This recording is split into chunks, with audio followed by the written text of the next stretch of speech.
ശ്വേതാജിക്ക് അറിയോ ഇല്ലയോ എന്ന് എനിക്കറിയില്ല. സ്മിഷ ചേച്ചി ഇവിടെ ഇങ്ങനെ ഭയങ്കര ഹാപ്പിയായി പോസിറ്റീവായി നമ്മളൊക്കെ ചിരിപ്പിക്കാനും ചിന്തിപ്പിക്കാനൊക്കെ നിൽക്കുന്ന ഒരാളാണ്. അപ്പം ചേച്ചിക്ക് ചെറിയതായിട്ട് ഹെൽത്ത് ഇഷ്യൂസും കാര്യങ്ങളും ഇപ്പോഴും സ്ട്രഗിൾ ചെയ്തുകൊണ്ടിരിക്കുകയാണ്. ക്യാൻസർ സർവൈവർ ആണ്. I am not cancer survivor. ഞാൻ ക്യാൻസർ സർവൈവർ അല്ല. ക്യാൻസർ ട്രീറ്റ്മെന്റ് ഇപ്പോഴും പോയിക്കൊണ്ടിരിക്കുകയാണ്. 4th സ്റ്റേജ് ക്യാൻസർ ആണ്. ആദ്യം ക്യാൻസറൊക്കെ ബെറ്റർ ആയെന്ന് കരുതിയിരുന്നു. അപ്പം ഞാൻ സർവൈവർ ആണെന്ന് പറഞ്ഞിട്ടുണ്ട്. ബട്ട് ഇപ്പോൾ സർവൈവർ അല്ല, ഇപ്പോഴും ട്രീറ്റ്മെൻറ്റിലാണ്. RCCയിൽ ഡോക്ടർ രാജീവ് സാറിൻ്റെ ഇതിലാണ് ഞാൻ ട്രീറ്റ്മെൻറ്റ് ചെയ്തുകൊണ്ടിരിക്കുന്നത്. ഇപ്പോൾ ഡോക്ടേഴ്സൊക്കെ എന്താണ് എന്തെങ്കിലും? ആക്ച്വലി എൻ്റെ ഏറ്റവും വലിയൊരു താങ്ക് മീൻസ് ഏറ്റവും നല്ല കാര്യം തന്നെ എന്നെ നോക്കുന്ന ഡോക്ടർ, അദ്ദേഹം കഥകളി ആർട്ടിസ്റ്റാണ്. അപ്പം പുള്ളി എപ്പോഴൊക്കെയാണോ സ്മിഷയ്ക്ക് ചെയ്യാമെന്ന് ആരോഗ്യം തോന്നുന്നത് അത് ചെയ്യാം. ആക്ച്വലി സത്യം പറഞ്ഞു കഴിഞ്ഞാൽ ഇത് ചെയ്യുമ്പോഴും എനിക്ക് എങ്ങനെ പറയണമെന്ന് അറിഞ്ഞൂടാ. ഞാൻ രാത്രി 3 മോർഫിന്, 8 മണിക്ക് വീണ്ടും മോർഫിൻ, 10 മണിക്ക് വീണ്ടും മോർഫിൻ, ലൈക്ക് മോർഫിൻ്റെ ഒരു പെയിൻ കില്ലേഴ്സിൻ്റെ കൂടെ പോകുന്നൊരു വ്യക്തിയാണ്. പക്ഷെ എനിക്ക് എൻ്റെ മോളെയും വെച്ചിട്ട് ഇങ്ങനെ ഒരു പെർഫോമൻസ് ഒക്കെ ചെയ്യാമെന്ന് പറഞ്ഞു കഴിഞ്ഞാൽ എനിക്ക് എൻ്റെ ഏറ്റവും വലിയ വിഷമം തന്നെ എൻ്റെ ഡാൻസൊക്കെ നിന്ന് പോകുന്നുള്ളൊരു ഇതുണ്ടായിരുന്നു. പക്ഷെ ഇപ്പോഴും ഞാൻ ഒരു 56 കുട്ടികളെ പഠിപ്പിക്കുന്നുണ്ട്. എന്താ പറയുക, ഇന്ന് ഈ വേദിയിൽ, ഈ സൂപ്പർ അമ്മയും മകളുടെയും ഈ ഒരു വേദിയിൽ വെച്ചിട്ട് നമ്മളെല്ലാവരും I think we should give A huge standing ovation. സത്യം ഭയങ്കര ഇൻസ്പിറേഷനാണ്. യുനോ ഞാൻ ഈ എപ്പിസോഡ് തുടങ്ങുന്നതിന് മുമ്പേ ഞാൻ പറഞ്ഞു, ഓരോരോ അമ്മ ഇവിടെ വരുമ്പോൾ, മക്കൾ വരുമ്പോൾ ഒരുപാട് കാര്യം you know how many people are getting inspired. അത് ലൈക്ക് സത്യം പറഞ്ഞാൽ ഇതൊരു എന്താ പറയുക, ഒരു വലിയൊരു കാര്യമല്ല. ലെറ്റ്സ് ലീവ് അവർ ലൈഫ്, ഓരോരു മോമെന്റ് എൻജോയ് ചെയ്യുക. ഇതൊക്കെയാണ് നമ്മൾ കൊടുക്കാൻ പോണ ഒരു എന്താ പറയാ, ഒരു message. Thank you so much Smisha.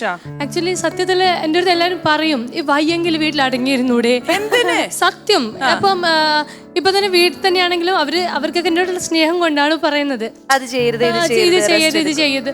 പക്ഷെ ഡാൻസ് സത്യം പറഞ്ഞു കഴിഞ്ഞാൽ ഇതിലൊരു ഇങ്ങനെ ഈ ഒരു ഫ്ലോറിൽ വരാൻ പറ്റിയപ്പോഴത്തേക്കില്ലേ, ഞാൻ വേറെ ഏതിലോ തന്നെ എനിക്ക് ആക്ച്വലി ഉത്സവങ്ങളുടെ എൻ്റെ പ്രോഗ്രാം സീസണാണ്.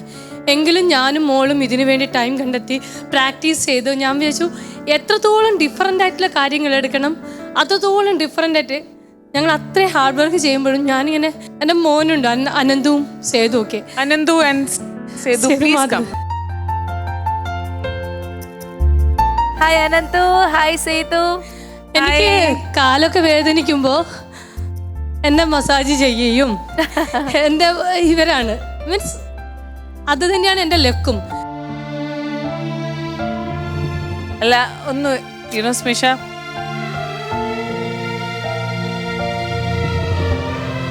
ഞാൻ ഒരിക്കലും കരയരുത്, നല്ല സ്ട്രോങ് ആയിട്ട് യുനോ സാഡ്നെസ് ഓഫ് പിറ്റീനല്ല, ഇതൊരു എനർജിക്കാണ്, ഒരു സന്തോഷമാണ്. നമ്മളിവിടെ ഓഡീഷന് വന്നപ്പോഴും സ്മിഷ ചേച്ചി പറഞ്ഞത്, എനിക്ക് അങ്ങനെ ഒരു ക്യാൻസർ പേഷ്യന്റ് ആണ്, അങ്ങനെ ഒരു സഹതാപം വേണ്ട, എനിക്കത് വേണം. ഞാൻ അത് എപ്പോഴും മാം, ശ്വേത മാം, ഞാൻ ആക്ച്വലി എൻ്റെ ഓരോ പെർഫോമൻസിലും ഞാൻ എത്രത്തോളം എനിക്ക് പോകുന്നുവോ അത്രത്തോളം എൻ്റെ പെർഫോമൻസിനായിരിക്കണം. ഒരിക്കലും എൻ്റെ ഒരു ക്യാൻസർ എന്ന് പറയുന്ന ഒരു അസുഖത്തെ ഒരു സെന്റിമെന്റ്സ് എനിക്ക് വേണ്ട. അതെനിക്ക് വലിയ ഇതുണ്ട്. എന്താണ് പറയാനുള്ള അമ്മയുടെ performance? I'm very happy. Oh, so cute. And I'm always happy for her. Yeah, good. അപ്പൊ അനന്തുവിന്റെ മനസ്സിൽ എന്നോ സൂപ്പർ മോം ആയി കഴിഞ്ഞു അല്ലേ? Of course. ഒരു സൂപ്പർ അമ്മയായി മാറിയിരിക്കുകയാണ്. മാറിയിട്ടില്ല, ഒരു ബോൺ സൂപ്പർ മോമാണ്. എനിക്കൊന്നും പറയണ്ട. ആക്ച്വലി ഇവന്റെ ഒരു കാര്യം പറയണം, നമ്മള് അമ്മമാർക്ക് ഒരു അസുഖം വരുമ്പോൾ മക്കളെ എത്രത്തോളം അത് പ്രോബ്ലം ആവുന്നുണ്ടെന്നില്ല. കാരണം വെച്ച് കഴിഞ്ഞാൽ നമ്മളെപ്പോഴും മക്കൾ കൂടുതലും അമ്മമാരെ, എത്ര അച്ഛന്മാരെന്ന് പറഞ്ഞു കഴിഞ്ഞാലും മക്കൾക്ക് അമ്മമാർ തന്നെയാണ് ഏറ്റവും. കാരണം എനിക്ക് വയ്യാതായപ്പം ഞങ്ങൾ അബുദാബിയിലായിരുന്നു. അബുദാബിയിൽ നിന്ന് തിരിച്ച് വന്നപ്പോഴാണ് ഇവനപ്പം കുറച്ച് 3 ഇയേഴ്സ് മുമ്പുള്ള കഥയാണ്. അപ്പം എൻ്റെ മുടിയൊക്കെ പോയി, പുരികോ ഇല്ല. നമുക്കറിയാലോ ഒരു കീമോ എടുക്കുമ്പോൾ ഉണ്ടായിരുന്ന രൂപം. അന്ന് മുതൽ ഇവൻ അവളെ സൈലൻ്റ് ആയിപ്പോയി. അവൻ്റെ അമ്മയെ അങ്ങനെ കാണുന്നതേ ഇഷ്ടമുണ്ടായിരുന്നില്ല. ഇപ്പോഴും പറയും, എനിക്ക് ആകെ ഒരു പ്രാർത്ഥന എൻ്റെ അമ്മേൻ്റെ അസുഖം മാറണം. ഇപ്പോഴും ഇപ്പോഴും എത്ര വൈകിലും എൻ്റെ അടുത്ത് കിടക്കണം. അപ്പം ഞാൻ പറഞ്ഞു വന്നു കഴിഞ്ഞാൽ നമ്മൾ അമ്മമാർ മക്കൾ ഭയങ്കരമായിട്ട് മീൻസ് എപ്പോഴും അവരെ കുറിച്ച് ഫ്രീ ആയിട്ട് വിടാനും നോക്കണം. അല്ലെങ്കിൽ നമുക്കൊരു തളർച്ച വന്നു കഴിഞ്ഞാൽ ആ കുട്ടികൾക്ക് താങ്ങത്തില്ല. അത് എൻ്റെ ഒരു മിസ്റ്റേക്ക് ആയിരുന്നു. ഇവൻ എപ്പോഴും ഇങ്ങനെ കൂടെ നിർത്തി. അതേ സ്ഥാനത്ത് ഇവനെ ഞാൻ എപ്പോഴും ഫ്രീ ആയിട്ട് വിടും. അവൻ ഹോസ്റ്റലിലൊക്കെ 4th ലേബർ ഇന്ത്യയിൽ പഠിച്ചുകൊണ്ട് അവൻ അവൻ്റെ എല്ലാ സ്വന്തം കാര്യങ്ങളും ചെയ്യും. ഇവൻ മോളാണെങ്കിലും ചെയ്യും. മഹാലക്ഷ്മിക്കൊപ്പം അറിയോ അങ്ങനെ? മഹാലക്ഷ്മിക്ക് അറിയും. അത് മഹാലക്ഷ്മി തന്നെ ഹോസ്പിറ്റൽ എനിക്ക് സർജറി കഴിഞ്ഞ സമയത്തൊക്കെ എനിക്ക് അവളെ എടുക്കാനൊക്കെ പ്രയാസമായിരുന്നു. ഇപ്പം മക്കൾ 3 പേരും പഠിക്കുന്നത് MGM കിളിമാനു എന്ന് പറഞ്ഞ MGM ഗ്രൂപ്പിന്റെ സ്കൂളാണ്. അവരുടെ അടുത്തുള്ള താങ്ക്സ് എത്രത്തോളം പറഞ്ഞാലും മതിയാവില്ല. കാരണം എന്ന് വെച്ച് കഴിഞ്ഞാൽ അവരാണ് പിന്നീട് എൻ്റെ ട്രീറ്റ്മെന്റ് സമയത്തൊക്കെ എൻ്റെ മക്കൾ നോക്കിയത്. മോൾ ഒരു ദിവസം പറഞ്ഞു ടീച്ചറെ അടുത്ത്, അവളുടെ ക്ലാസ് ടീച്ചർ ശോഭമ്മേൻ്റെ അടുത്ത് പറഞ്ഞു, എനിക്ക് ഒന്ന് കെട്ടിപ്പിടിക്കണം. എൻ്റെ അമ്മ എന്നെ കുറേ ദിവസമായി കെട്ടിപ്പിടിച്ചിട്ടെന്ന്.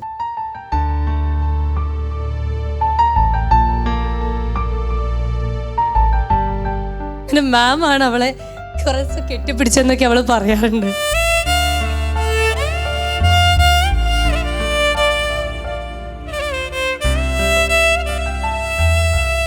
അതൊക്കെ കേൾക്കുമ്പോൾ അങ്ങനെയുള്ള കുറേ നല്ല കാര്യങ്ങൾ നമുക്ക് എന്താ പറയുക സപ്പോർട്ടേഴ്സ് ഉണ്ട്. അതുകൊണ്ട് തന്നെയാണ് ഞാൻ ഇന്നിവിടെ നിൽക്കുന്നത്.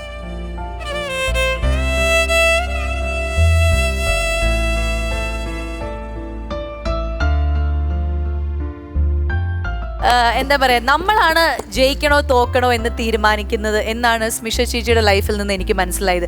തോക്കാൻ മനസ്സില്ല എന്ന് ഉറച്ചു വിശ്വസിക്കുന്ന, അല്ലെങ്കിൽ ആ ഒരു വിശ്വാസത്തിൽ ജീവിതം മുന്നോട്ട് കൊണ്ടുപോകുന്ന ഒരു പേഴ്സണാലിറ്റിയാണ്. അതിൽ ഈ ഒരു അസുഖത്തിന്റെ ഒരു കാര്യം കൂടി പറയാനുണ്ട്. നമ്മളിപ്പോൾ മാം പറഞ്ഞല്ലോ തോക്കാൻ മനസ്സില്ല എന്നുള്ളതിനപ്പുറത്തെ എല്ലാവർക്കും ജയിച്ചു പോകാനാണ് ഇഷ്ടം. പക്ഷെ നമ്മുടെ സമൂഹത്തിൽ നമുക്ക് ചുറ്റുമുള്ള ആൾക്കാരുണ്ട്, കൂടെ നിർത്താൻ ആൾക്കാരുണ്ടെങ്കിൽ എന്നെ പോലെ ജയിച്ചു പോകാൻ പറ്റും. ഇപ്പം എൻ്റെ ഒരു ട്രീറ്റ്മെൻറ്റ് എന്ന് പറഞ്ഞാൽ വളരെ എക്സ്പെൻസീവായ ട്രീറ്റ്മെൻ്റ് ആണ് പോകുന്നത്. എനിക്ക് ഇത് മാത്രമല്ല മറ്റു പല അസുഖങ്ങളും ഉണ്ട്. അപ്പോൾ എനിക്ക് എൻ്റെ സുഹൃത്തുക്കൾ, ഒരുപാട് സുഹൃത്തുക്കൾ, പേര് പറഞ്ഞാൽ തീരാത്ത സുഹൃത്തുക്കൾ എന്നെ പല പ്രാവശ്യങ്ങളായിട്ട് ഹെൽപ്പ് ചെയ്തിട്ടുണ്ട്.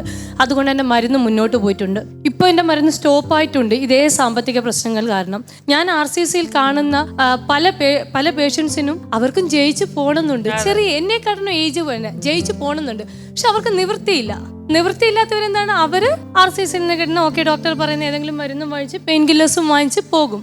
അപ്പം ജയവും തോൽവിയും എന്നുള്ളത് നമുക്ക് ജയിച്ച് കയറണമെന്ന് ആഗ്രഹമുണ്ട്. പക്ഷെ ഒന്ന് ചുറ്റുള്ളവരൊരു കൈ താങ്ങ് കൊടുത്താലേ. സ്മിഷ, ഞാൻ പറയുന്നു എവിടെയും തളരരുത്. ഈ പോസിറ്റീവ് മെന്റാലിറ്റിയാണ്. ഈ 3 കുഞ്ഞുങ്ങളില്ലേ, അവരെ പറ്റി എപ്പോഴും ആലോചിക്കണം. അത്രയേ ഉള്ളൂ. തളരരുത്. ഒരു സാധനം ഒന്നുമില്ല. നമ്മളൊന്ന് പോസിറ്റീവ് ആയാൽ ദൈവം പഠിച്ചോനും താഴ്ത്തു വരും. അത്രയേ ഉള്ളൂ. ദൈവമായിട്ട് എൻ്റെ ഹസ്ബൻഡും ഫാമിലിയും എല്ലാവരും ഉണ്ട്, സുഹൃത്തുക്കളുണ്ട്. അതെ. So, all the very best. Thank you so much for being here. Thank you, ma'am. Thank you so much.